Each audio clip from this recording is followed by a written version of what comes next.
Angafaliana tokolasy tokovavy no iarabanasika rehetra miaraka aminay eto amin'ny Real TV Madagasikara ho amin'ny ity aliny zoma fafito ambin'ny folo ny volana novambra taona 2024 ity ary ankatrako manokana antsika rehetra miaraka aminay tao anatin'ny fampahalalam-baovao teo tonga soa tanatin'izao fandarana izao andro voalohany zany tao aorianan'ny fahina ambin'ny folo volana novambra nanatanterahana ny fifidianana teto Madagasikara manambahiny manokana isika Andriamato Randriamasy Natanael izy moa dia PDG ny Mas Group GmbH izay any Suisse no misy an'izany orinasa izany Andriamato Randriamasy miarabanao tompoko ary misaotra anao nanaiky nasain'ny fandarana ho amin'ity alina ity. Miarabanao Andriamato Gazikara Fensof kiatanany ihany koa anareo manaraka an'izao fandarana l'invité du jour zao amin'ny Real TV androany fafito ambin'ny folo ny volana novambra 2024 makasitraka indrindra Gazikara no ny fiantsona. Makasitraka indrindra tompoko ary isaoraka ianao nanaiky ny fanasana ina ny Antony fantatrihany anisan'ireo ataontsika hoe mpaneho hevitra mpanampy mpanohana arak'hevitra angany ilazantsika an'izany miresaka zavatra iainan'ny vahoaka andavanandro ianao ao amin'ny Facebook-nao ao tatoato dia tsikaritra ny maro fa nanomboka ny resaka ny Madagasikara ny fiainam-pirenena ny raram-politika indrindra Andriamato Randriamasy ary niteraka resabe teo anivon'ny tabadrotra sirasira moa zany amin'ny mahoe nao any ampita-dranomasina malagasy mila ravinahitra sy monina any an-toerana ary miresaka mahakasika ny Madagasikara antony nahatonga anay teto amin'ny Real TV ny tenako ny fandarana l'invité du jour nanasanao zany ka dia tena ankasitrahako manokana ianao satria tena zava-dehibe ny firasantsika ny firenena nisy fikasana iantsaka ataontsika hoe ianao dia ampiantso andreo collectif des candidats 11 candidats amin'ny milokely ny fifidianana teo ny fampiantsotsika dia eo ihany koa ny fiantsona ny candidat rajoelina tamin'izany fotoana izany dia hoe anao fandarana isina atao hoe karazana fampihavanam-pirenentsika tamin'izany fotoan'izay tsy tanteraka mola izy ny fandarana l'invité du jour rahantsika miralany no tanteraka androany zay eviny ny fantaniko voalohany mihitsiny hatramin'izay dia miresaka fiainan'olona ny andavanandrom-piainana sosialy ianao misy mihitsiny aza milaza hoe ohatran'ny pastera kely zany so dia mpitondra fivavahana ary ianao ty dia zay fantaniko voalohany hoe mpitondra fivavahana ve sa kristianina tsotra fantaniko voalohany tokoa. Tsy mpitondra fivavahana tompoko fa kristianina tena tsotra dia tsotra tokoa misy ny fantaniko mahatonga an'izay dia hoe nikasa anao an'izay ataontsika hoe fampiona n'andreo candidat rehetrarehetra inona ny ery na antony nanosika anao tafiditra anatin'ilay fepetra na valam-pamaritanao ve hoe anatina tsy fifampiresahana ntsony malagasy anatina crise ve ny malagasy no antony mahatonga an'izay sa inona ny mety antony tokoa? Ny fahitako anazy dia tena latsaka katerena be Madagasikara kanefa nanome espoir nanome fanantenana nahita tena nanohana be ny foko nahita candidat raiky ambin'ny folo nisy foana moa izy ireo raiky ambin'ny folo tena hoe niaraka ny fampitantana ny fampitoana ny ao ny filoham-pirenena taloha ao ny olona efa nanana ny andraikitra teto amin'ny firenena ary ao ihany koa ny olona manana ny maizy azy eto amin'ny tany sy ny fanjakana niaraka tena hoe ny ray loha ka tena nampiketsika be any foko izay toe-javatra izay ary andaniny nahita ny candidat filoham-pirenena taloha Andry Rajoelina koa izay raha fahafantarako anazy olona vonona ny fampiresaka kanefa dia tena nisitaka tanteraka izy ary tena sarotra be no natao ampifandraisana anazy ireo. Ka raha ny fahitanao anazy zany tafiditra ny anatina ataontsika hoe danger ve le Madagasikara androany le antony nahatonga le tsirikevitra fotsiny zany satria araka ny fampidirako teo dia hoe miresaka fiainan'olona manao karazana développement personnel ohatran'ny coach motivation sy ny salam zany tena nafantarako anao dia taty aoriana manomboka lasa niditra tamin'le fiainam-pirenena dia hoe mahatsiaro ve anao fa misy danger ve eto Madagasikara ka natonga anao zany niditra tamin'izay hoe tena fotoana zao iresana ny fiainam-pirenena ny raharaha politika eto Madagasikara. Mbola fampidirana fotsiny antsika ve idirantsika ihany zay moa rehefa avy eo. Tena matahotra Gasikara, matahotra ny sin'ny guerre civile eto Madagasikara. Tena matahotra ary tena andoriako eo aminareo 13 lareo ny hoe okarere olona aza mifampiantsy aza ny ampipo no entina mitondra nyty raharaha ity raharaha-pirenena ity mikasika malagasy 17 tapitrisa isa izy ity oka ny ampipo hipetraka fa oka kosa mba hitady am'izay tsika ny tena hoe ahoana no ampandrosoana ny Madagasikara fa ampy zay ampy zay raha latsaka zay. Iverenao kany le Randriamasy Nathanael fantanina zay tena manitikitika ana mihitsy hoe inona ny antony na hoe inona no mahatonga anao zany tsy nijanona teto Madagasikara fa namorona asa tany ivelany ary nila ravinahitra tany ivelany. Misy antony manokana ve raha miresaky tsika natao hoe fitiavan-tanindrazana maninona ny tany ivelany fa tsy teto Madagasikara? Misaotra anao Gasikara nametraka an'izay fanontaniana izay. 20 taona ny tenako tamin'ny niala atao Madagasikara. Nandeha nanovo fianarana nakany Allemagne tamin'izany fotoana izany. 27 taona ankehitriny. Nakany Allemagne satria ny conjoncture ny structure ao Madagasikara sarotra ankehitriny ny eo amin'ny lafin'ny fianarana, eo amin'ny lafin'ny azahoana mivelatra ankehitriny dia mbola sarotra be izany. Nandeha taty ivelany ary taty aho namorona asa satria araky ny fahafantaranao ny toe-javatra ao Madagasikara sarotra be ny andeha amorona asa ao Madagasikara raha tsy miditra ao anatin'ny kolokolo ary raha fahitan'olona ianao ao Madagasikara hoe ty misy malagasy tady hisondrotra, ty misy malagasy tady aleo tena hanana ny maizy anazy manam-bola dia ny zavatra ataon'ny malagasy voalohany izay indrindra eo amin'ny fitondrana na tamin'ny fotoanan'izy na tamin'ny fotoanan'izy dia katsahana arodana atao izay hapotika anazy satria matahotra hoe rehefa misy malagasy tafiakatra dia mety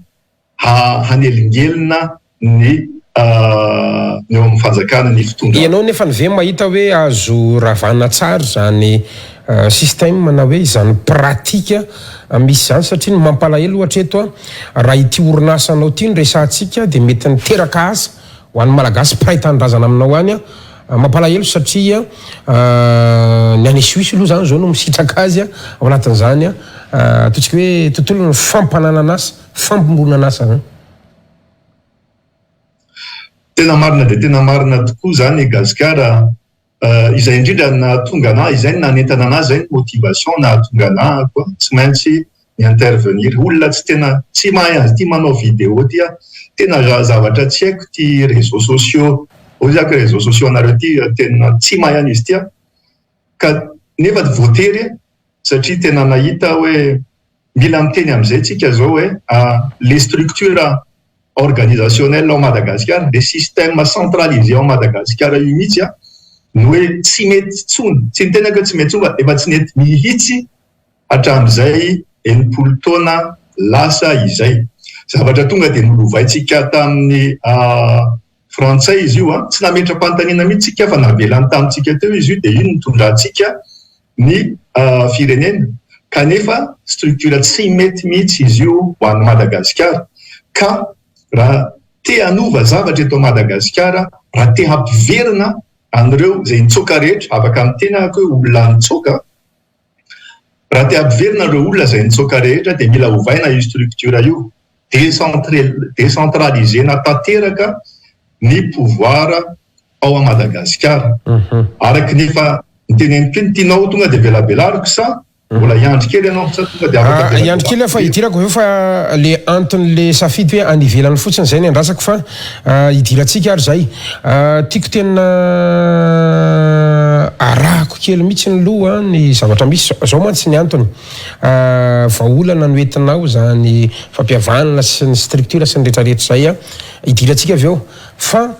niatrika fifidianana isika omaly vidéonao farany izay hitako satria nanao vidéonao ary antso tamin'ny alatsinainy raha tsy diso alatsinainy angamba izy iny raha tsy diso fiantsonana zay ataontsika hoe fampihavana pireneny zay fa ho fikasana ny amin'ny hoe fisorohana misoronkorotana sy zavatra misy rehetrarehetra fa ny fantaniana androany de hoe na de nisy ary ny antsoantso ny collectif des candidats na de nisy ary ny antsoantso ny firaisamonim-pirenena na de nisy aza ny antsoantso ny ireo fikambanana sy mpanao politika maro samihafa teny amin'ny anteny miram-pirenena niaraka amin'ny ramatoa panina sy ny FFKM hoe aiamory io fifidianan'io ampiato io fifidianan'io atsaharo io fifidianan'io fa iteraka olana eto amintsika satria tsy mangarahara tsy madio ary tsy andraisany rehetra anjara raikitra ihany le izy ary tamiteraka ihany le izy ohatriny ahoana aloha nandraisanao an'izay atao hoe fafitany fifidianana omaly zay ny fafitany fifidianana omaly gasikara zany ny atao hoe efa ny amboletra na hoe forcine ny fitenenana zany ka tokony ampimetra-panontaniana isika hoe inona ny tena mahatonga an'le olona tsofoka tanteraka anao an'izay atao hoe amboletra izay fa maninona no misy izay amboletra izay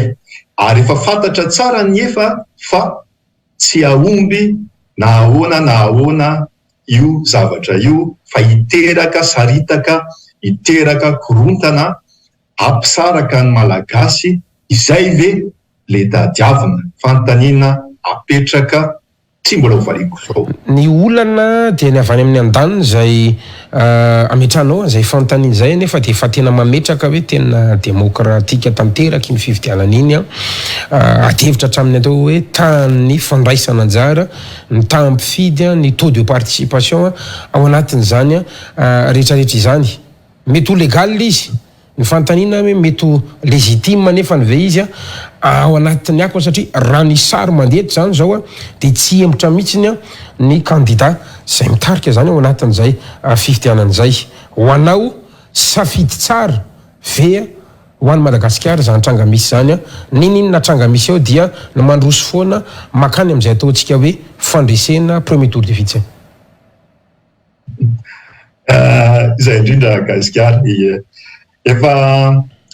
paikady efa napetraka hatrany voalohany izy io ny eritreretinay tonga dia indray premier tour dia vita ataoko hoe mila mieritreritra ihany ampahendrena hoe aiza ny tena tiana tongavany tena manimba antsika le izy tena mampalahelo le izy tsy mba olona émotionnel sy olona mifoa Gasikara fa tamin'ity resaka anankiray ity dia ozia hoe efa tena tsy misy mihitsy ve mahitra pantania tsy misy mihitsy ve na dia kely na dia sombony kely fotsiny azy any hoe fitiavana an'ireo malagasy satria mbola averika any fa 17 tapitrisa isange isika malagasy dia tena hoe tombontsoan'olona tokana ve sa hoe tombontsoan'olona vitsivitsy manodidina ve no tsonjovina dia eritreritra ve tsika hoe mbola afaka hilamina ny tany sy ny fanjakana amin'izany toejavatra izany ataoko hoe voavalintsika ny fanontaniana fa tsy hisy ny filaminana na dia misy ary ny lazain'ny etseroa hoe rehefa tafapetraka eo nge za dia omeko seza reo dia angina amin'izay tsy misy zany ny tranga misy anefa ny satria io zany zao ny candidat Ravalomanamaka namorony ny pombazy androany tetsy Abelera ny solomavamboaka fetra efa navotritra ihany koa collectif de candidat milaza fa mitontolona etsy ankilany ny ACC dia manamafy fa tsy maintsy miroso makany amin'ny to processus électoral isika ny mpitandro filaminana dia milaza fa tsy anaiky an'izay mety ho sin'ny korotana ilay andeha ataontsika hoe ho avy manoloana le paysage politika mihitsiny azo maîtrisena ve azo alamina ve raha ny fahitanao azy. Tena tsy alao alamina le izy gasikara. Tsy izao mihitsy amin'ny Maharandriamasina tena elanahako no hitarika olona amin'ny saritaka. Tsy mety izany. Amiko nataony io amboletra io hita hoe tsy akaizakaiza, tsy makaizamakaiza io. Fa za tsy hitarika olona mihitsy satria zaho sady tsy han'ny andany, tsy han'ny akilany tsy hitarika ny olona mihitsy ny hitrotra fa ny kosa hoe ore olona ahoana ny anaovantsika an'ity raha ity satria dia tena raha tsy afaky ny androso intsony mihitsy isika amin'izy ity. Ka izay ny antony hoe ny tenenako tamin'ny alatsinainy, izay ny antony nandraisako fitenenana hoe ore olona andao hovaitsika mihitsy lesitiko, ndao hiara iasa. Na mipetraka eo na nanao forcine ary ange izy dia hipetraka eo izy tsy afaka ny androso tsony le firenena fa tsy maintsy mipetraka miaraka miasa ary tsy maintsy avery koa, tsy maintsy misy ny réconciliation nationale, ny fampiavana pirenena na amin'ny fomba ahoana na amin'ny fomba ahoana. Fa ny zavatra hoe mahatonga anazy amin'izao fotoana izao sarotra satria efa be da be ny olona nanandrana nanao an'le izy dia tsy misy ilay olona neutre, ny olona tena hoe mbola tsy misy pentina teo aminy. Za mbola tsy nangalatra, mbola tsy nisy alatra nataoko tamin'ny firenena malagasy na ariary anankiray ary. Tsy manana trosa amin'iza na amin'iza aho na ariary anankiray ary ka izay hoe mila médiateur neutre, mila conciliateur malagasy, mila conciliateur reo telo amby folo. Ny olana nge Andriamatoa Randriamasina Nathanael misy raha aman-dreny firenena FFKM zany, raha aman-dreny ara-panahy zany ary raha mitantara ny Kristy eto Madagasikara saika nandray anjara foana tamin'izany fa nilanelana an'izany fa nanandrana nanao nge zany fa tena tsy mety tamteraka mihitsy satria ny andaniny irery ny ankilany tsy hitanao mihitsy. Nanandrana nanao ny filohan'ny antenimieram-pirenena Kristina Razanamahasoa fa tsy mety tamteraka nge izany raha tia Kristy fotsiny zany resantsika malagasy ho malagasy zany resako zany fa raha ny krizy rehetra tany aloha tsy voandroany ny resana zany atao hoe fampiavana pirenena zany. Anisan'ny antony namoronina ny professeur Zafy Albert ny CRN moa zany tamin'ny fotoan'androny zany fa androantsika tsy mety tanteraka. Zay ny ilazako hoe tena fampiavana pirenena ve le ditavina eto sa fampiavanana ho an'ny mpanao politika Randriamasy Nathanael? Fampiavana pirenena gasikara tsy maintsy mandalo amin'ny fampiavanana ara-politika satria ireo candidat anaky telo amby folo ireo ray aman-dreny natoko ihany koa izy ireo, mpitarika toko izy hoe ray aman-dreny pirenena. Raha toka tsy miainga amin'ny lohany zany hoe izy telo amby folo ireo aloha ahoana moa ny azahoantsika gasikara ho any amin'ny vahoaka raha tsy zareo aloha ny ampiavanana dia zareo no miteny amin'ny mpanaraka anazy ore olona tsy asiana latsa-dra ity na olona anankiray azy fa irositsika hanova, irositsika tena hoe vonina anatsara amin'izay. Tena zay ilay appel ataoko anatsara amin'izay. Fa araky ny teneninao efa misy ny FFKM, efa misy mpanina tiam-piava-pirenena, ny zavatra force anankiray amin'izao fotoana izao hita nandritra an'izay efatrandro zay satria tamin'ny alatsinainy no nanao le appel. Ny feo any diaspora hatramin'izay tsy nisy ny haino mihitsy, tsy nisy ny haino ny feo any diaspora. Izay tena hoe particularité a Madagasikara manana diaspora matanjaka ohatrany antsika kanefa tsy nisy ny haino na iray ary hatramin'izao. Ka izay no nanaovako appel hoe irassemblena, immobilisena ny diaspora rehetra mba hitondra le feu ray izay hoe alefa canaliseko aty. Manoloana niny vidéo zay antso nataonao tamin'ny alatsinainy antso fampiavana-pirenena iny aloha te anontaniako kely nanao ahoana nefa ny akony efa nisy namaly ny antso ve vita nefa n'le fifidianana omaly tsy karazany efa tara loatra ve raha izao vao miresaka an'izany sy manao an'izany antso zany tompoko? Betsaka tokoa no miteny hoe somary tara loatra kanefa tsy tara loatra. Tena ataoko hoe tsy tara loatra fa manana fotoana ny zavatra rehetra ary zavatra tena nafinaritra anahy Gasikara dia zaho no mifantana an'izy ireo satria tsy mahay an'io dia manam-pahaizana be dia be avy any amin'ny tany samihafa, misy ny Allemagne, Suisse, France, États-Unis, be dia be anarivony maro Gasikara, mahavelom-bolona izy, izay mahatonga anahy tena hoe ravoravo ankehitriny eto anatrehanao zao satria tonga be da be ny teny ahoana ny azo ifampiromboana. Tia ny anarako mipetraka atsy reto ny compétence azoko entina hanampiana anao, ahoana ny aderena an'ity mouvement anao ty satria mahavelom-bolo ny mahita hoe misy feo ny diaspora ankehitriny izay tena misy miaino, ka mbola vao manomboka isika io Gasikara ary tsy mitsahatra itsony itsika fa tsy maintsy isika hampandroso anty Madagasikara atsika ity. Andriamatora Andriamasy Natanaela, tonga dia itsika le fanontaniana hoe raha ny fomba fanaovana politika eto Madagasikara, raha ny pratika politika eto Madagasikara,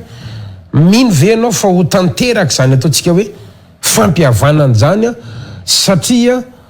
raha ny fahitantsika mpanao politika malagasy dia tena hoe ny intérêt aloha avant tout, mbola avant tout. Andriamasy Natanaela. Marina izany Gasikara, tsy zavatra mora izy io, kanefa rehefa manana ianao ny hoe izay atao hoe neny atsoko an'izany afo kely ao anatinao itenenana hoe na misy ary ny fahasarotana na misy ary ny difficulté ataontsika hoe culturel satria efa hatrany amin'ny fianarana fanabeazana fotsitra ny tokony efa hoe travailler zany zavatra izany tsy nisy namana moa zany hatramin'izay fa isika lehibe reto le génération antsika efapolo taona zao no mifantana ataoko hoe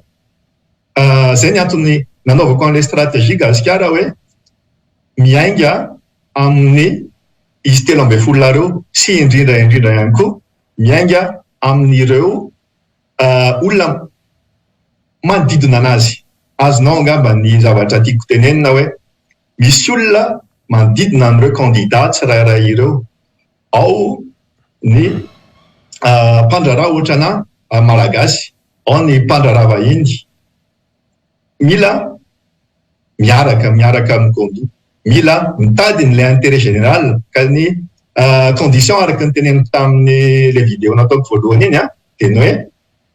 tsy asiana fotsiny fanenjehana sy arakaraka le resaka satria izay ny zavatra tena atahorana hatramin'izay tsy mahavitana an'le fampihavanam-pirenena satria hamerina an'le teo aloha foana, dia rehefa mamerina an'le teo aloha dia le système any dia ok itsoka afaka 10 taona satria avy nangalatra dia tsy tapavoaka isika, tsy haiko raha azonao ny azoko le izy fa milohany teny idirantsika ohatra ny ahoana mety ho endriny zany tsy karazana ataontsika hoe vao maika manomeny atao hoe impunité na hoe tsy maty manota ve nitrangana fampihavanam-pirenena sahala amin'izany rehefa miresaka tsika hoe mpanao politika izay nampatonga nanametraka fanontaniana teo hoe fa malagasy ve no ampihavanina eto sa mpanao politika no ampihavanina eto, iza no ampihavanina amin'iza raha miresaka tsika hoe fampihavanam-pirenena. Araka mbola averiko Gasikara, raha anao tsika fampihavanam-pirenena dia manomboka sika aloha amin'izy ireo 13 mirahalahy ireo sy ny olona miarady aminy, ny olona misponsorize anazy. Ataoko hoe tsy olona adala ny malagasy ka raha efa hoe hiantso ireo lehibe ireo hoe andao isika amin'izay anala ny disadisa isan-karazany misy eto amin'ny tany sy firenena, ao ny ray aman-dreny ara-panahy, ao ny FFKM, ao ny filohany antoko samihafa, rehefa ireo lehibe no mihavana Gasikara dia izy ireo no ataontsika hoe mampihavana aveo le malagasy tsirairay avy. Zay ny fomba fahitako anazy ary raha mahakasika an'le resaka le hoe impunité le hoe tsy maty manota teo ny vola gasikara tsy hoentina levina. Misy ao Madagasikara ny olona tena hoe manana ataontsika hoe vola tena vola be da be. Le resaka impunité, za tsy niteny hoe za niteny hoe impunité dans le sens hoe tsy manenjika, fa kosany ny zavatra niteneniko koa de hoe le vola nangalarina tamin'ny malagasy re aleo hijanona eto Madagasikara ihany de ampihodinana an'le économie pirenena. Zay le tena tanjo le izy aza hoentina mitsoka le vola satria tsy enao hoe de ho faly hihinana vola ny alatra. Fantatro tsara hoe alatra sy rano nazahoana le vola de ilamina ve ny sainao anome an'ireo zanakao ty vola ty ny amelomako ny fianakaviako hoe vola tsy madio, ka tsy alao ve anao blanchiment légal, zany hoe atao miteraka asa eto Madagasikara le vola ny raha izy nangalarina io. Le structure mihitsy ny ovainy raha vao miaingotsika ka hiteny hoe isy ny arakaraka, isy ny revanche, vengeance, de tsy ho tafavoaka mihitsy io raha io. Ohatrany ahoana ary no mety ataontsika hoe endrika sy ny fiseho an'ilay antsointsika hoe fampihavanam-pirenena tiany Randriamasina Nathanael ho tanterahana, mety manahoana ihany koa ny faisabilité an'izany hoe Madagasikara ny resaka de ny diaspora no fampihavana any amin'ny tany ivelan'ny Madagasikara any tsy karazany hafahafa kely ihany ve zany? Isika Gasikara na ao Madagasikara na dia velany mijanona ho malagasy mandraky izay. Izany hoe ty fomba tepity de tsy iova mihitsy fa mitepo an'i Madagasikara ary ohatran'izany ireo diaspora rehetrarehetra reo Gasikara niafatra zay tena rehefa taty amiko hoe ny santionany hoe tena hoe nafinaritra de hitanao hoe tao le olona be da be somary mafy moa za tamin'ny teny tamin'ny voalohany za nisy olovavana reo mona majorité silencieuse moa zany taty amin'ny diaspora tena hoe tsy santeny le olona de le olona tsy santeny reo satria le n'olona arakaraka sy le ina fitena zany sy le fanenjikenjehanao Madagasikara vao miteny zavatra ianao na de aty alavitra aty azy de tsy miteny mihitsy ny olona fa vao miteny ao de be da be nakaty ny teny hoe hiara-dia aminao izahay, ka iny force ny Madagasikara ty diaspora ty Gasikara ny zavatra tena hoe mahafaly anahy tsy Corée du Nord tsika ka afaka ametrahana dictature. Ny Corée du Nord vita nanageja satria tsy ilona reo vita nanageja reo Coréana tavaratra tao amin'ny tany io fa tsy misy représentant reo any avelany aty avelany. Isika malagasy kosa zany be de be ny représentant aty avelany ary maro de maro ireo manam-pahaizana, maro de maro ny teknisianina, maro de maro ny mpandraraha, izay mbola tsy niteny ankehitriny fa tonga saina kosa amin'izao fotoan'izao nanomboka ny tenenako tamin'ny latsinainy hoe afaka misy feo mitondra vahaolana amin'izay Madagasikara. Afaka azavainao tsara ary ve ny mety fisehoany mihitsiny ohatrohatrany ahoana ny endrika ilay fiam-pihavanana eritreretiny Randriamasina zany androany ivory amina toerana anankiray ve de misy mandray fitenenana de misy fehi-kevitra tsy fantatra hoe ohatrohatrany ahoana mety ho endriny zany? Oui, tsy maintsy mihaona Gasikara, tsy misy fampihavanam-pirenena afaka atao amin'ny zoma ohatran'izao na amin'ny Teams, tsy maintsy mihaona, tsy maintsy misy le fahavononana tena hoe tsy haiko hoe tena iandry hoe tsika hoe coince tanteraka efa micoince angely raharaha amin'izao fotoan'izao fa alohany hoe hidirana amin'ny zavatra hoe tampanaraka mila mihaona Gasikara, mila mipetraka zay moa fiteria ao amin'ny latabatra boribory tsy izy ireo 13 ireo raha ihany koa fa ny sponsor n'izy ireo ary ireo mpandraraha ngeza be ao Madagasikara manana intérêt ao Madagasikara. Ireo ihany koa mahasoa ivo anetsika isika Gasikara, anetsika itsika an'ireo inona fiteny zany structura rehetrarehetra maneraky ny Europe, efa nanomboka ny aty Suisse, efa nanomboka ny any Allemagne sy ny tsika mila mampafantatra amin'izay ankehitriny amin'ny media rehetrarehetra maneran-tany ny zavatra mitranga ao Madagasikara, fa mila mampafantatra ihany koa fa misy izao etsika izao hoe mila ampiavanana amin'izay ty Madagasikara ty. Ary zay fantaninao miona miaraka amin'ny fandinika amin'izy ireo, tsisy ankoatran'izay. Ary ny zavatra mitranga dia zao afaka iantso ianao, iantso tsika hoe ndao asitsika fiona na atsy zeroa, raha tsy mamaly izy tsy misy azonao atao, tsy afaka ny forcenao, fa ny zavatra atao dia fa hoe ok, nisy ilay dingana natao, dia vao tsy mahomby fizadisa dingan'izay dia izy dingana hafa ho atao ihany koa. Fa efa matokisa ianao Gasikara, efa mihetsika, efa misy ny fanantenana. Makasitraka amin'ilay finiavana aloha anatin'izany rehetrarehetra zany ohatrany ahoana ny finalité an'ilay fampiavanam-pirenena tiany Randriamasy Natanael ho tanterana ary ny fiafarany mihitsy satria rehefa meno ny any amin'ny andaniny na any amin'ny ankilany ianao neto moa dia tsy misy afa-tsy ny hoe ireo zany collectif de candidat satria ireo nanomboana azy ozy ianao dia ny ankilany zany dia tsy iza fa ny avy aty amin'ny volomboasary, ny aty amin'ny volomboasary dia mametraka mihitsy ny hoe ry tetezamita, ry mitady sezabojo sy ny samihafa sy tsy malaiky an'izany zay ao anatin'izany. Ka raha miresaka an'ity fampiavanam-pirenenanao ity, zay ny antoniko hoe ohatrany ahoana ny finalitény. So dia hoe any amin'ny tetezamita ve ohatra sa zay tapaka ny fampiavanana eo sa misy akony amin'ilay ataontsika hoe raha-pirenena eto ve sa hoe dia miavana aloha fa ny fiainam-pirenena eto mandeha ihany, ny le élection eto mandeha ihany sy ny rehetrarehetra tompoko. Tsy Gasikara, tsy poran'izany atao hoe tetezamita zany tsy mety zany, fa fampiavanam-pirenena zany dia ahitana maromaro triraisana an'izy ireo 13 mirahalahy ireo aloha. Mbola verikany amin'izy 13 mirahalahy mpanao politika ireo aloha ny tsy maintsy ahitana maromaro trahiraisana. Fa ny finalité dia izao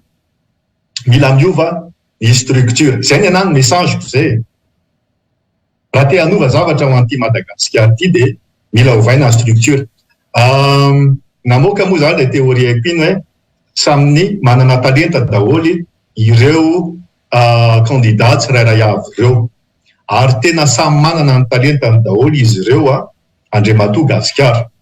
ka tokony mena ny haja sy ny asina tsirairay avy, na ny volomboasary zany na izy zany. Teneniko zavatra anankiray ianao andriamatoa Gasikara, fa tena nendrika ho an'ny Madagasikara tanteraka ny filoha teo aloha Andry Nirina Rajoelina nandritra ny fotoana nitondrany teo. Ndasinge nakanoty kely ihany moa za tato. Nandritra ny fotoana nitondrany teo, nandritra ny 5 taona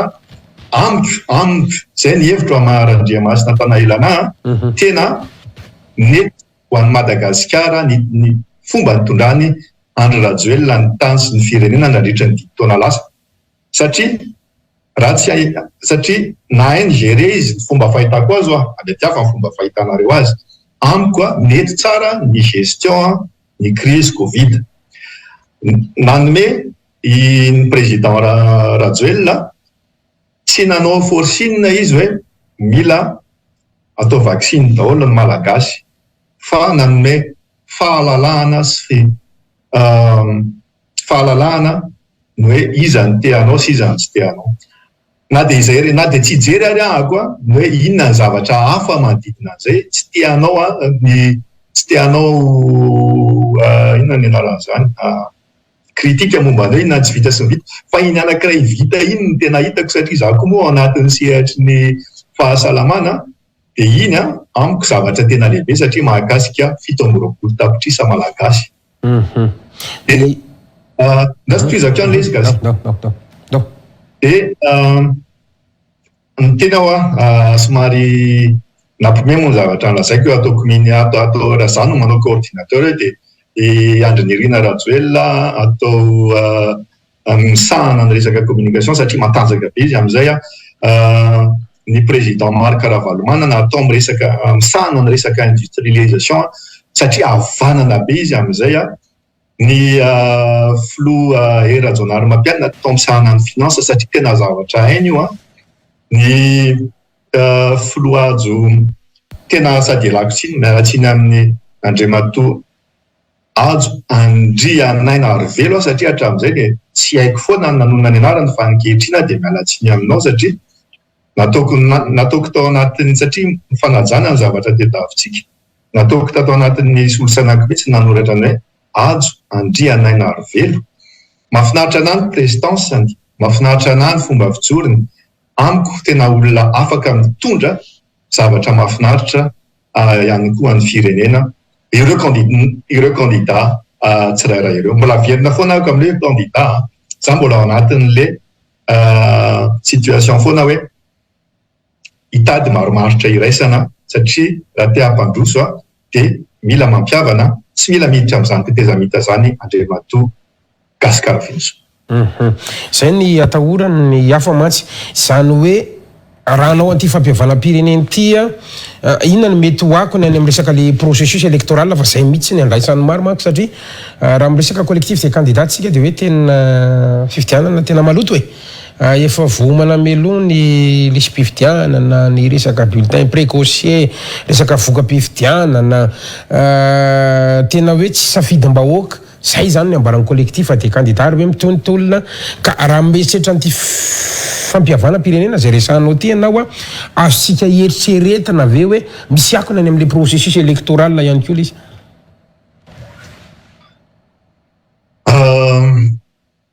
tsy azontsika lavina Gasikara fa tsy fifidianana madio fa saritsary mpifidianana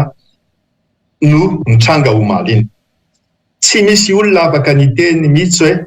tena fifidianana tsara be izy iny ary tena afaka ikeny ny rehetrarehetra tsy possible zany zavatra zany itenitsika hoe isy ny amin'ny processus électoral amiko tokony tena hoe atao aplat fotsiny le izy Gasikara dia mitenitsika hoe ore olona ok mbola reto zany tsika inona moa zany tsika 13 mirahalahy fa ndao ifampidinitsika satria tsy tiatsika hiditra ao anaty krizy Madagasikara rehefa le fitiavana no entina les motivations premières anao rehefa hoe le fitiavana zany dia hoe inona le tanjona ny tanjona dia tsy hidirana ao anaty krizy ny tanjona dia tsy famono ny malagasy tsy hisy ny guerre civile raha hoe zay ny ataontsika tanjona fa kosany dia hoe ampahendrena andao ifampiresaka ampahendrena andao hitady maromaritra iraisana hazahoana miara-miasa sy miaraka mampandroso amin'izay ity firenentsika ity mazava tsara ao anatin'izay rehetrarehetra zay tsy maintsy resantsika ihany koa raha mieritreritra an'izany atao hoe fampiavalam-pirenena dia ao zany le atsotsika hoe force exécutoire na ny rafitra afaka manatamiteraka an'izany hitanao tsara fa na dia nisy ary ny antso na ny fanambarana zay natao Kristina Zanamasoa sy ny FFKM anatina médiation dia mbola miantso hoe miantso ny rafitra sy tompon'andraikitra rehetra mba hampanakery an'ity fanambarana ity tsy misy meno tsy tamiteraka ny force exécutoire aloha hatreto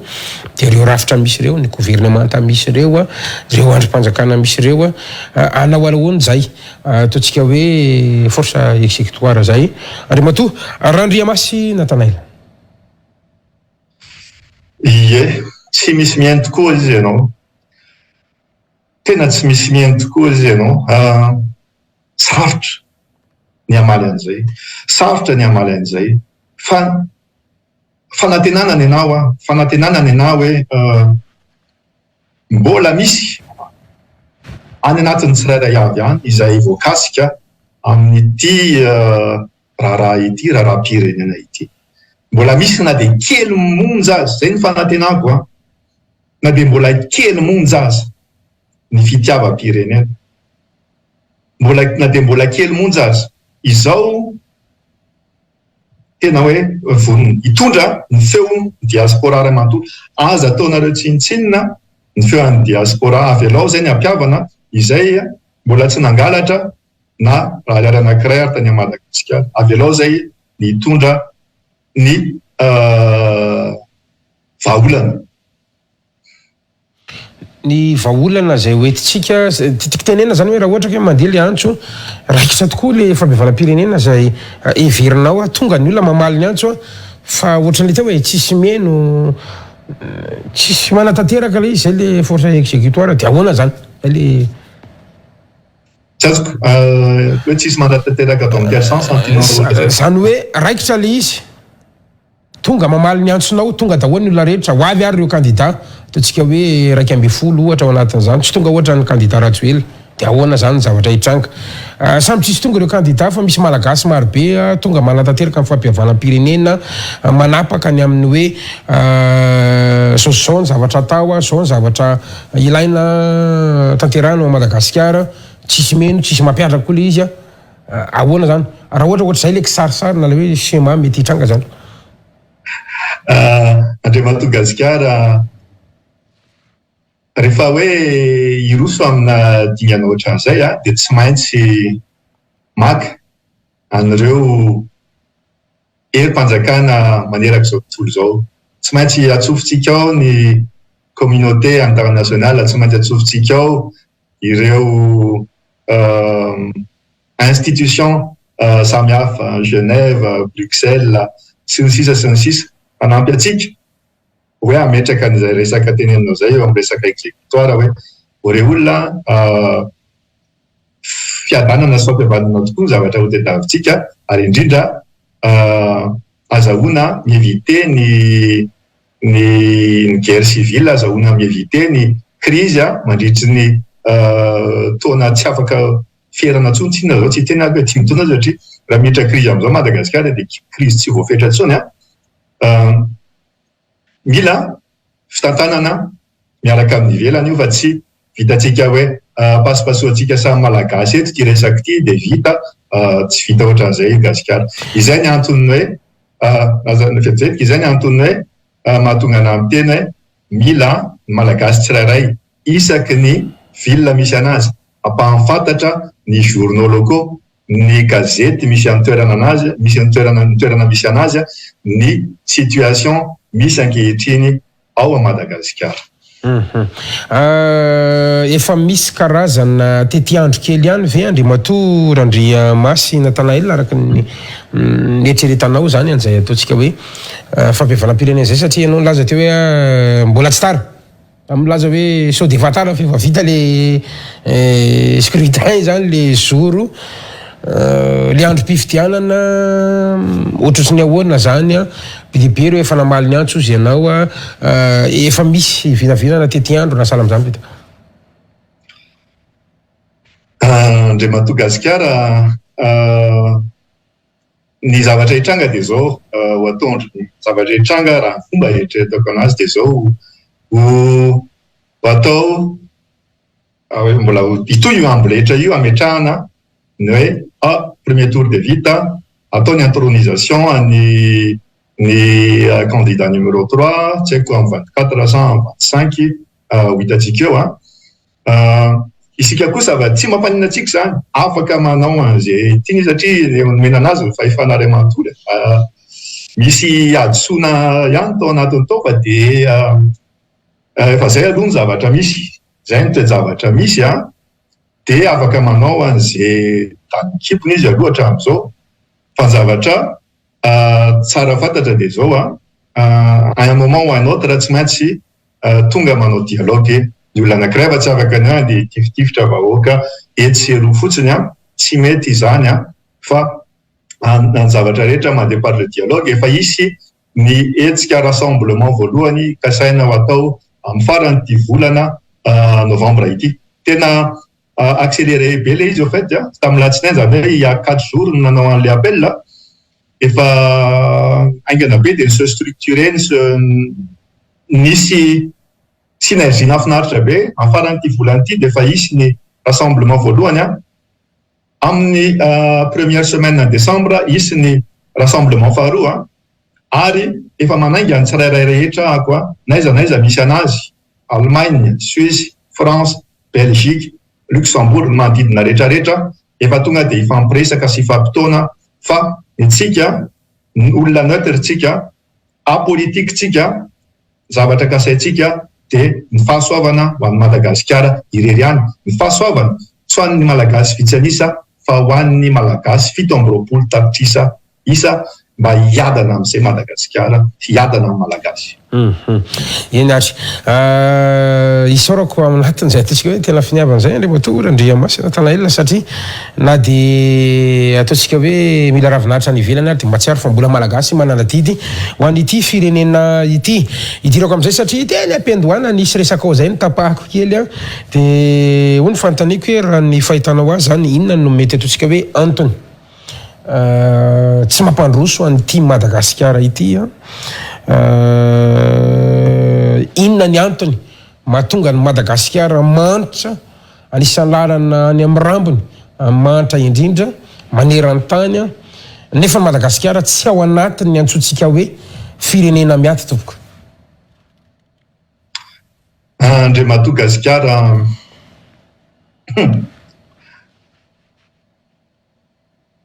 Andre Madagasikara mahatoana be anany mieritreritra an'izany satria efa zatra loatra tsika tao anatin'izay fahantrana zay. Fahantrana na ara-ekonomika anteraka fahantrana ara-tsaina. Nahatonga izay fahantrana zay dia tsotra tena tsotra Gasikara. Tsy nisy filoham-pirenena teto amin'ity atao Madagasikara ity. Nandritra izay taona lasa zay navela, teny tsara hoe navela hanova ny structure de gouvernance. Io zavatra mbola lovaitsika io tamin'ny colonisation, io zavatra mbola misy eto Frantsa io ny hoe misy ny président anankiray olona anankiray ny ao manana chambre tsika tsy ny Sénat, ny Assemblée nationale sy ny sisa izay zavatra afaka pasipasohana eo daholo fotsiny fa tant que mbola olona anankiray no mitantana any Madagasikara, no mitondra any Madagasikara dia mbola hijanona ao anatin'ny fahantrana isika. Efa nisy azonao kely ve le olona ray, le hoe olona ray. Efa nisy teo aloha tamin'ny fotoanany président efa Ratsiraka Didier efa nieritreritra izy ny atao hoe décentralisation fa tena tsy tafavoaka mihitsy le izy satria misy ery ambadika ao, misy firenena matanjaka ao ambadika ao manana intérêt tsy hampandroso an'io Madagasikara io fa ametraka ny Madagasikara ao anatin'izao fahantrana izao. Ary io fahantrana io io fahantrana ara-ekonomika io no miteraka fahantrana ara-tsaina. Ny fois mahantra ny olona dia lasa ratsy. Mianatsina amin'ny teny an'izay fa tena constatation hitako izy io rehefa mahantra ny olona dia lasa mangalatra, rehefa mahantra ny olona lasa tsy manaraka intsony ny soatoavina misy. Ary tena hitako hoe atao exprès izy io, atao fanahiniana izy io anapotehana antsika malagasy. Azonao azavaina kely ve hoe ohatry ny ahoana no mety tolo-kevitra ao zany hialantsika amin'izay tena système izay efa niainana nandritra ny repoblika efatra zay ka antony mahatonga antsika tsy mety mandroso hatramin'izao. Zany hoe olombelona ve ny olana eto sa rafitra ny olana eto? Rafitra Andre Madagasikara. Miainga amin'ny rafitra daholo ny zavatra rehetrarehetra. Raha tsy ny rafitra no mipetraka tsara ary io rafitra io dia décentralisation totale et effective mais contrôlée. Tena mila contrôleavana, mila misy olona coordonné ihany koa an'izany atao hoe décentralisation effective et totale zany. Manana province anankely Madagasikara manana région roa amby roapolo. Amiko ao anatin'ireo région ananken'ireo zay nandasy atao katometsy ny lista dia mila sika ao ny Antananarivo, Majunga, Toliara, Fianarantsoa, Toamasina sy Diego tokony ny intellectuel ny manam-pahaizana ao amin'ireo région ireo no mitantana an'ireo région ireo. Zany hoe tena olona vao amin'ireo région tsirairay avy ireo no mitantana anazy. Dia izy no mametraka ny gouvernement, zany hoe mana gouvernement ataontsika hoe isa-paritra misy gouvernement, dia izy no mahalala le réalité fa tsy olona anankiray avy ary Antananarivo no andeha hiteny ny zavatra tokony hatsaraina ny Tuléar. Fa raha olona vao Tuléar, ohatrany ataontsika hoe maka ohatra daladala fotsiny hoe présidentité no ataontsika mitondra ny faritra Tuléar. Ataontsika ohatra ohatran'izay fotsiny, ataontsika tsy haiko raisinao hoe président Rajoelina ve sa président Ravalomanana no hitondra ny Antananarivo, mety daholo. Fa raha hoe mba hoe olona avy ao amin'ilay toerana mahafantatra an'ilay réalité ao amin'ilay toerana no tondra an'ilay toerana. Satria maninona no teny an'izay? Satria ny besoin ny olona ny Tuléar izay ohatra hoe mbola kere, mbola mila rano, tsy mitovy mihitsy ny besoin ny olona aty an-tanà tsika efa hoe ok firy giga ny fibre tadiavinao, inona ny azonao tiako tenenina, tsy mitovy mihitsy. Ka tokony hoe ndasao dia adiny kokoa le candidat anankiray ohatra hoe ny candidat Roland Ratsiraka no mitantana ny faritra Tomasina ohatra. Zavatra anisany zavatra eritreretana daholo zany Andriamatoa Gasikara. Azahoana mahita maromaro firaisana mahana olana. Mazava tsara mihitsy raha ny fahitanao azy ary ahoana no ataontsika hoe analana Madagasikara ao anatin'izao atao hoe fantrana sy krizy lava izao. Raha miresaka fantrantsika dia ny anatina le hoe isam-batan'olona aloha ny anomboana azy, lay efa mividy, lay andehantsika hoe tany fari-pahaizana, fari-pahalalana, mamaky teny sy manoratra, ilay ataontsika hoe pouvoir d'achat any. Ahoana indray no analana ihany koa anty antsoina hoe krizy miverimberina ary matetika dia io resaka fifidianana io foana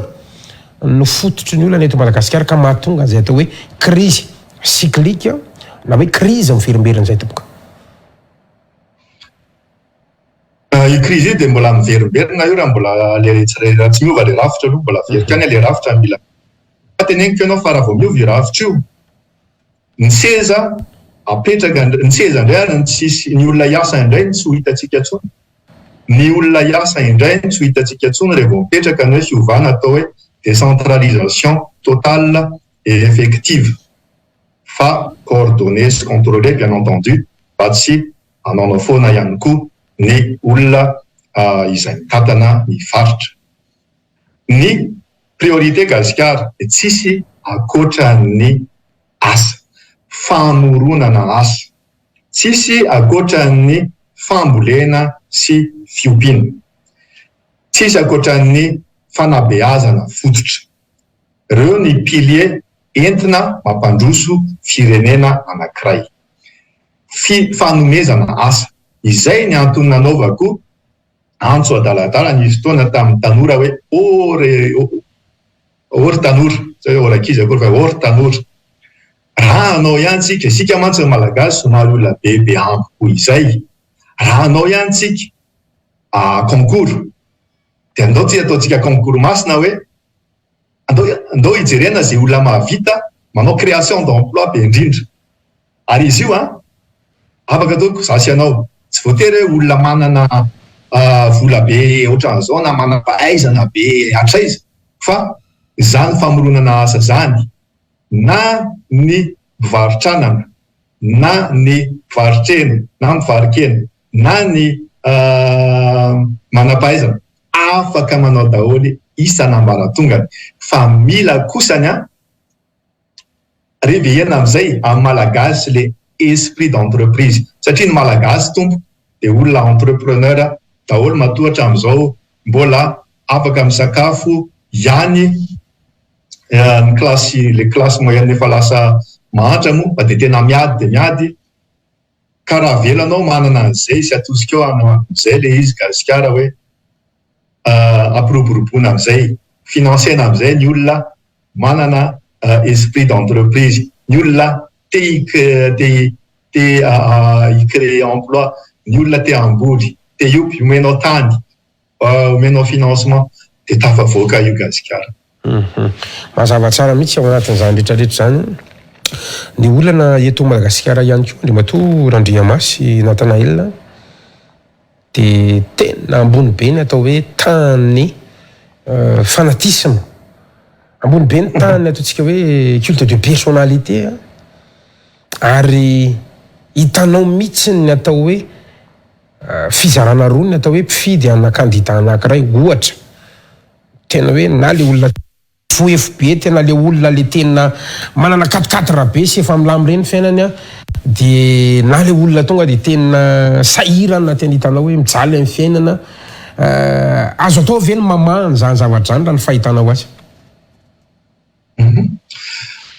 Marika ny fahantrana ny zavatra nytenenao teo Gasikara, rehefa misy ny gapa be loatra ny entre ny hoe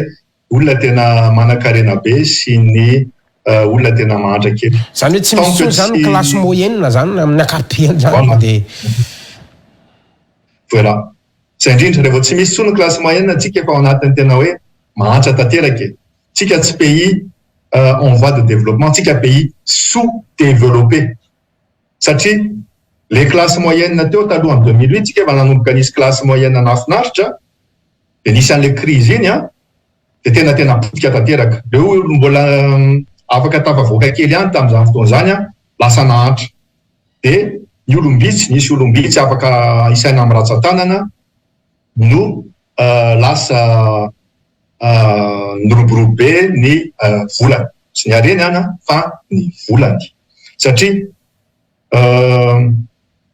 no ny antony maro samihafa, tsy hiditra anatin'izay tsika. Somary iverenako kely. Gasikara, asa, famoronana asa. Reo tsy zay dia mbola iverenako kely zavatra teo niteneniko teo hoe nangalatra raha le olona teo aloha, zay le olona nandritra ny nanomboka tamin'ny 2009 ka hatraty ataontsika nisy nanodina volany malagasy be dabe, satria volantsika malagasy, volanareo malagasy reo mahatonga le olona lasa tena manam-bola be reo. Fa ireny vola ireny tsy nivadika reny, tsy nivadika reny dans le sens hoe tsy natao namokarana asa, fa zao kosany afaka motiveny reo olona reo amorona asa amin'izay mba hahatonga an'le toe-karena hiverina. De rehefa miverina io toe-karena io de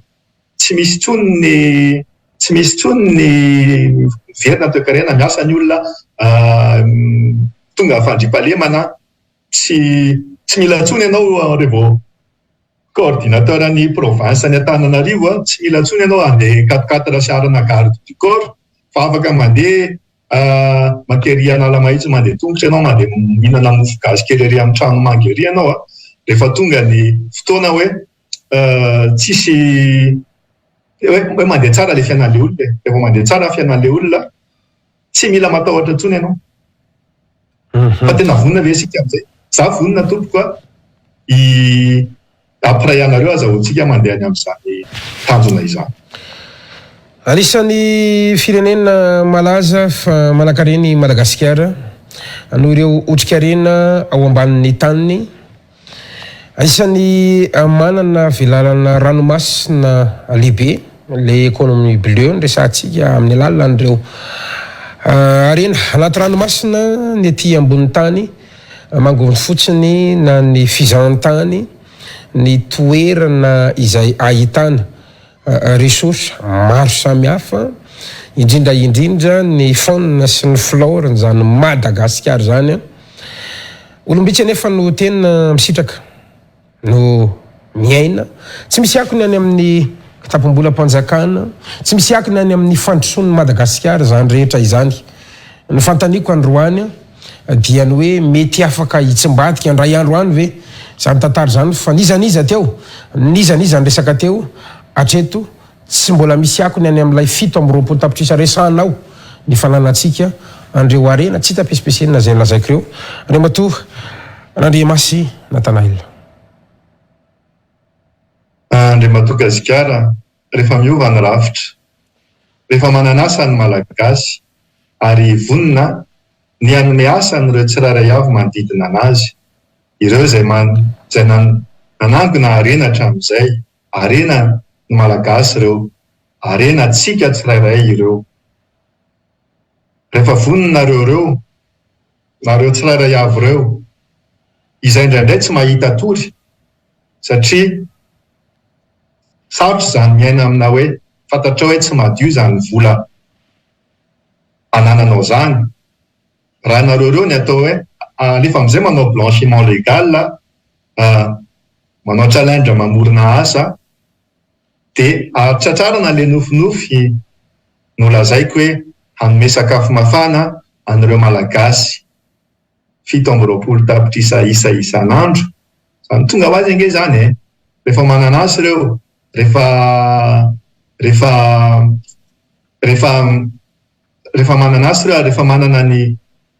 entomana de izy ihany ange ny manome sakafo, fa tsy hoe anao akory le hitondra hoe ao anatin'ny image de anao akory ny hitondra anomeana izy ihany no mahavidy sakafo amin'ny tenany, fa tsy hoe anafatra vary avany Chine akory fa ny malagasy ihany, Madagasikara ihany no mahavita ny mamelona ny tenany. Autosuffisance alimentaire, autosuffisance énergétique zany tratra soamatsara zany rehefa misy ny finiavana, zay le iangana izy, finiavana. Za Gasikara rehefa manao recrutement olona de ny zavatra antaniko voalohany, ny zavatra hoe critère voalohany angalako ny olona de hoe le olona, fa tsy ny hoe compétence mandeha manaraka amiko. Fa motiver le olona zany hoe manana finiavana hianatra, manana finiavana io, manana finiavana hanasosy hanatsara, manana fitiavana ho an'ny Madagasikara. De vao zay ny base zany hoe any amin'ny fanabeazana fotsitra ianao efa kolokoloina am'izay ny ankizy ankehitriny hoe fitiavana ny malagasy, ny fitiavana ny Madagasikara, de afaka 20 taona ireo olona reo izay ho lehibe hitondra, de efa zay ao anatin'ny fony. Fa ankehitriny Gasikara tsy misy zany ao anatin'ny fanabeazana malagasy, zany hoe éducation civique zany hitarika ny ankizy ho tia ny malagasy, ho tia ny tanindrazana, hanana esprit d'entreprise. Tsy misy zany ankehitriny ary tokony hovaina sy hatsaraina. Misy resaka hoe ilay rafim-pampianarana ihany koa somary sahirana kely tsika, satria hoe tena nofanina ho mpiasam-panjakana, nofanina ho mpiasan'olona loatra lay politika mpanabeazana eto Madagasikara, fa tsy tena hoe manofana olona ho lasa tompona orinasa ohatranao hofanina afaka anangana orinasa sy ny sahala am'izany asa mihevitra am'izany ihany ve nao satria hevetsika hoe tsara toerana ihany amina hoe firenena mandroso toa ny Suisse raha oharina Madagasikara moa zany resantsika masako azy. Marina de marina zany Gasikara zavatra nolovaitsika, mbola nolovaitsika avy amin'ny frantsay ihany io culture ana fonctionnaire io, satria fonctionnaire de mipetrapetraka eo de mahazo voiture de fonction, de vao une fois ianao tonga directeur de tsy mahita an'le réalité tsony, coupé tanteraka an'le réalité ianao ao amin'ny système na fonctionnaire any Madagasikara. Ny tanjon'ny olona ao Madagasikara de hitondra azo toerana ao anatin'ny ministère, mahazo ny 4x4 izy de mahazo ny chauffeur-any mety mahazo maison de fonction koa. De tena am'izay izy tapaka tanteraka am'le réalité, inona le fiainan'le olona andavanandro. De une fois ianao tapaka am'izay réalité zay de aiza moa ny azahoanao hieritreritra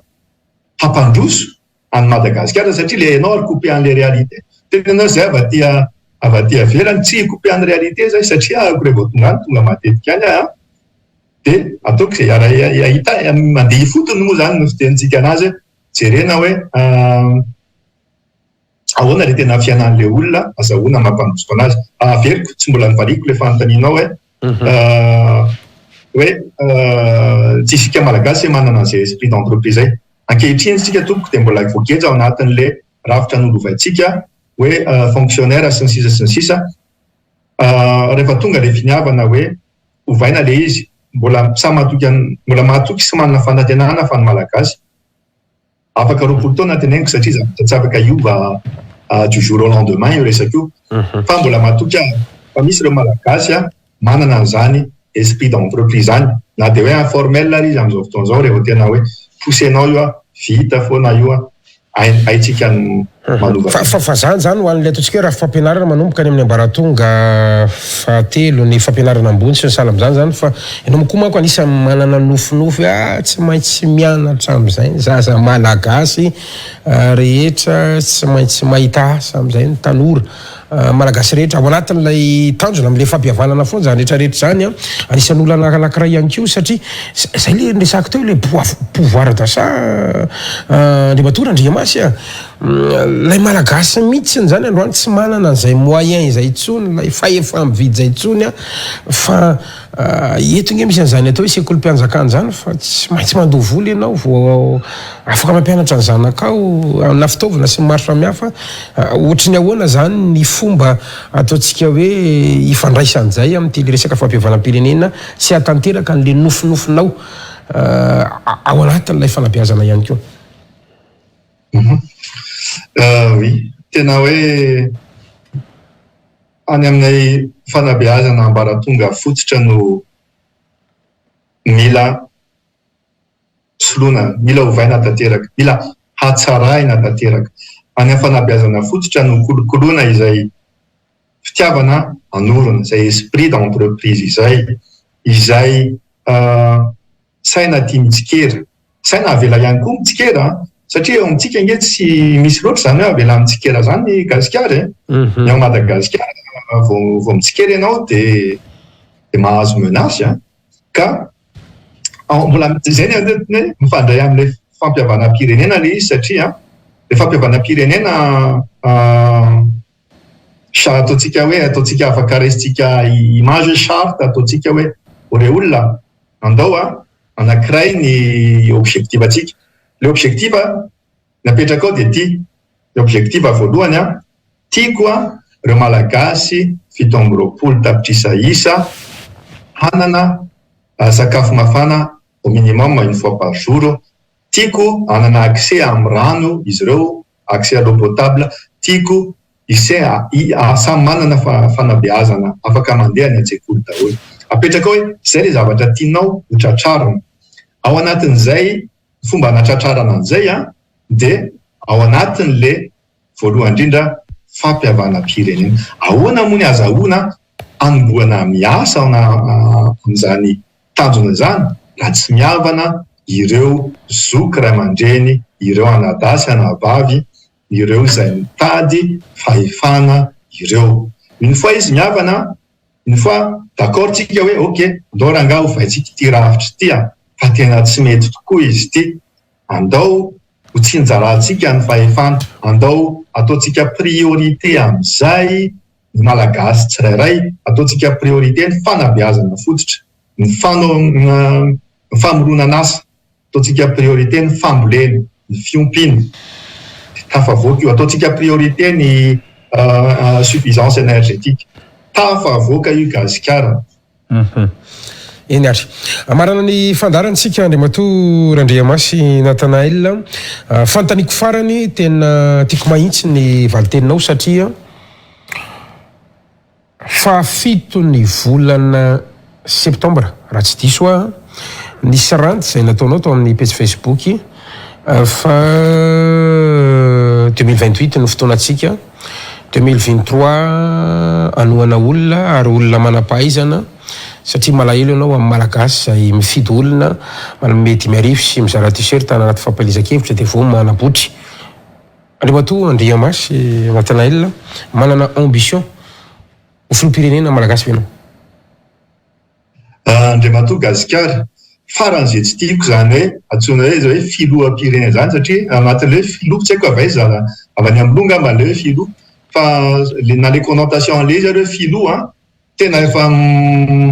mandreraka be tsy efa niova gasikara raha olona te hiasa ao, olona te hanasoa amin'ny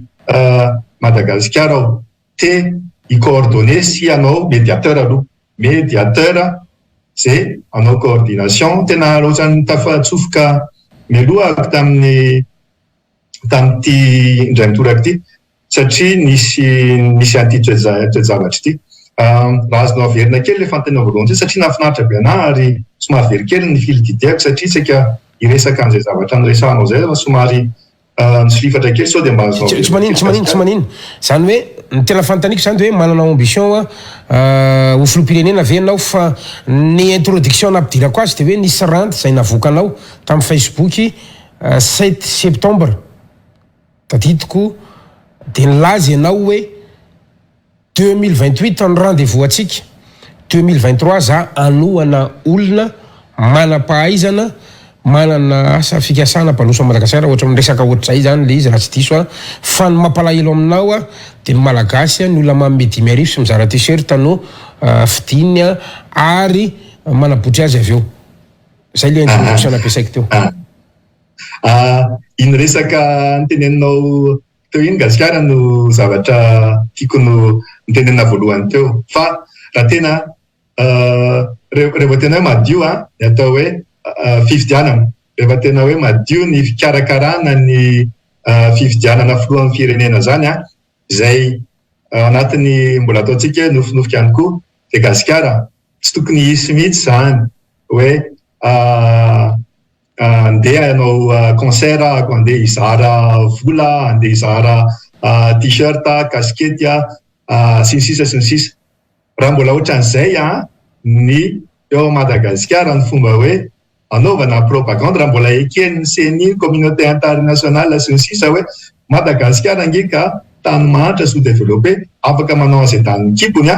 zany fikarakarana fifidianana zany satria efa vao manomboka amin'le mbola tsy voafidy akory le olona de efa ao anatin'le corruption tena hoe culture le izy hoe manabady ho an'le malagasy tena hoe concert falifaliana le malagasy de vidina raha mbola ohatran'izay ny conjoncture sy ny structure amin'ny fifidianana tsy manao an'izany Gasikara ary nena ny ambition koa tsy ny hoe ho filoham-pirenena zany satria filoham-pirenena zany asa be zany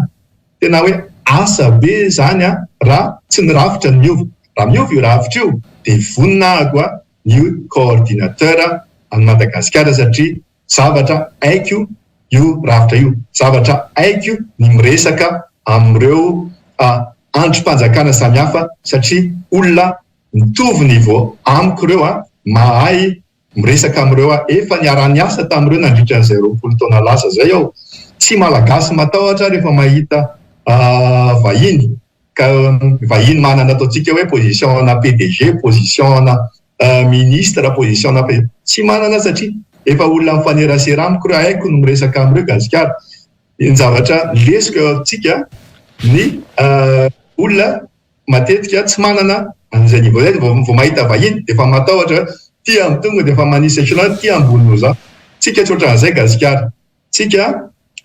afaka miresaka amin'ireo raha afaka miresaka amin'ireo tsika de afaka miara-miasa rehefa afaka miara-miasa amin'ireo tsika de afaka mampandroso any Madagasikara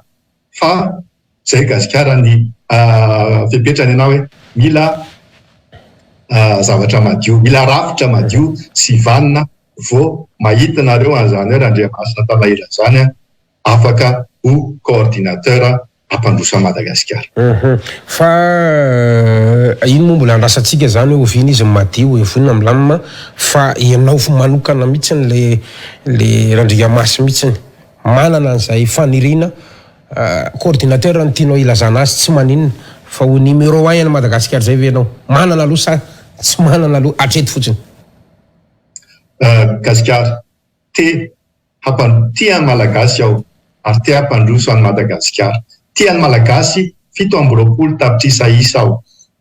te hampandroso any Madagasikara ary raha mila maka andraikitra aho tsy mamboadidy aho Gasikara fa raha mila mandray andraikitra efa manomboka amin'izao fotoana izao de ho raisiko ny andraikitra coordinateur natsoka coordinateur le izy Gasikara satria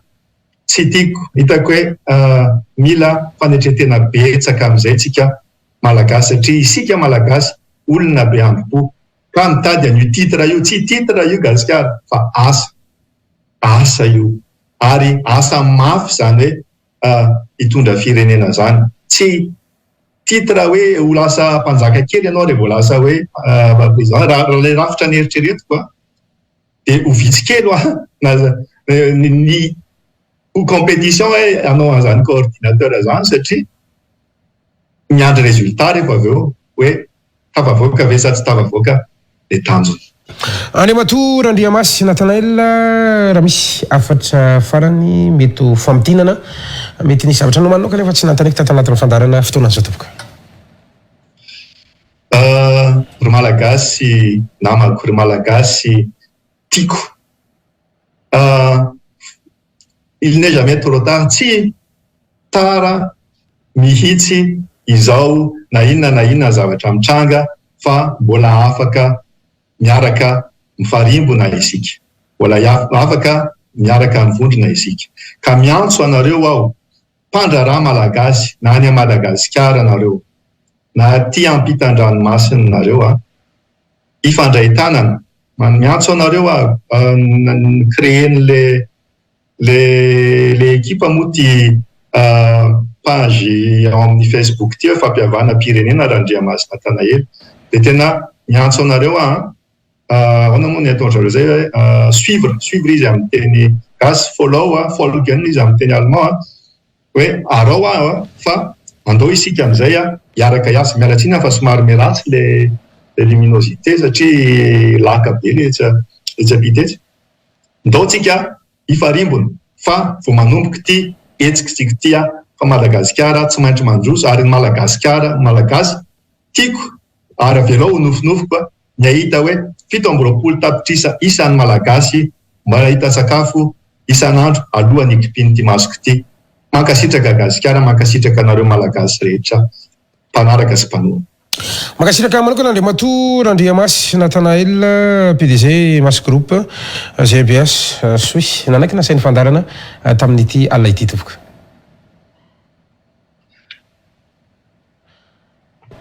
Mandra-peona tompoko mirary sofo ary indrindra